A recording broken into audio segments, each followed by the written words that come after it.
We aren't using it probably to its full capacity with respect to project management. Part of why I'm here and part of why I want to go see some of these things. But it's really mainly used in our accounting department to do our payroll, our job costing, our financials, and those types of things. Well, there's a couple of them. I think the thing about Acumatica is it's so robust. I think it's somewhat scalable. So I think that when I started with the company, some of the concerns were that there was so much that the thing did that we weren't using. So many features and things that we weren't using. I do think it does whip pretty well. The financials are pretty easy to prepare. Journal entries, all the basic accounting stuff is fairly easy to do. I think there's a lot more it can do for us, and hopefully I'll get something from the summits to take back and look at. I think the biggest thing is payroll. I think there were issues when Acumatica first got into the construction industry with respect to certified payroll reporting, prevailing wage, and things like that. I think that they now have something, but I'm not sure because we're not using it. So I think that as they start to develop that more over the next couple of years, I think it'll take care of itself. But I think when we first got it, I think it was just not the ability to do construction payroll in the software. We had to use an external software and import it. Well, luckily today I talked to ADP, which is a seamless integrator with it, and I'm probably going to be switching to them.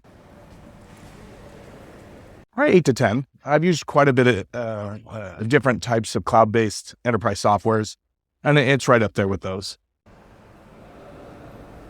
Oh gosh, I've used PeopleSoft. I've used Mass 90, Sage 100. I've used probably every software that's out there, even as small as QuickBooks. But that's not an enterprise software. So I've used quite a few of the big ones. Can't think of them off the top of my head, but those are a couple. And how does Acumatica stack up again? Again, it's a very robust software, and it's very competitive with those, Timberline and all those that got rolled up in the Sage. Really, the return on this was fairly quick because we had a software called American Contractor that phased out, so we had to switch to something, and we did some demos and what have you back at that time before the decision was made to go with Acumatica. And I'm not sure what other ones they looked at. I think they looked at a software called Foundation, which is a construction software, and ended up not going with those because of the ability of Acumatica to be scalable and not so kind of stuck on certain processes that need to be followed in those particular softwares. So, and that's the information that was given to me because I wasn't there at the time. It took me probably 6 months. Because I had to learn the software. I'd never used it. And again, we aren't using in all these things that are in the software. It's got various levels of approval processes, and we're not that big of a company. So I'm doing one thing you submit it and they'd be approved, but then it goes to another, let's just say it's an invoice coming out of the construction module, goes over to the AR module. You got to go in there and approve it. Well, I understand why the levels, because you're gonna have different people in bigger companies. Somebody down here generating the invoice can't approve it. So it's got to go through an approval process. I'm literally the one doing all of them because we're a small company. And it took me a while to understand what some of that software features were and why they were there. And, in the beginning, it's like, why do we have to go through so many approval processes? But then after you learn the software, you're like, okay, I get it. Now I understand what this is there to do. Fairly easy to use. So there's not long processes in how to generate our invoices. Our AP is fairly easy. We're not using the commitments part of the software. So like I said, we're not using portions of the software we need to use that I think will actually make us better and more efficient. And, there's communication features in there that I just was sitting through right now, and I didn't even know it could do that.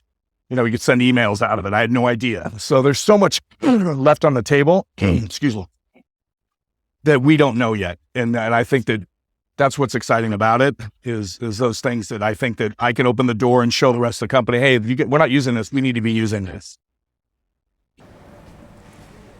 Yeah. Well, the good thing is on the job setup side with the tasks, the cost codes and all those things. And also I sat through another thing and found out we're not quite doing it correctly. So I'm gonna have to go back and we're gonna have to relook at our processes and how. But being able to drill down on those types of levels within a job costing, I think is very helpful for us because if you do it at 30,000 feet, you're never going to know where you're bleeding.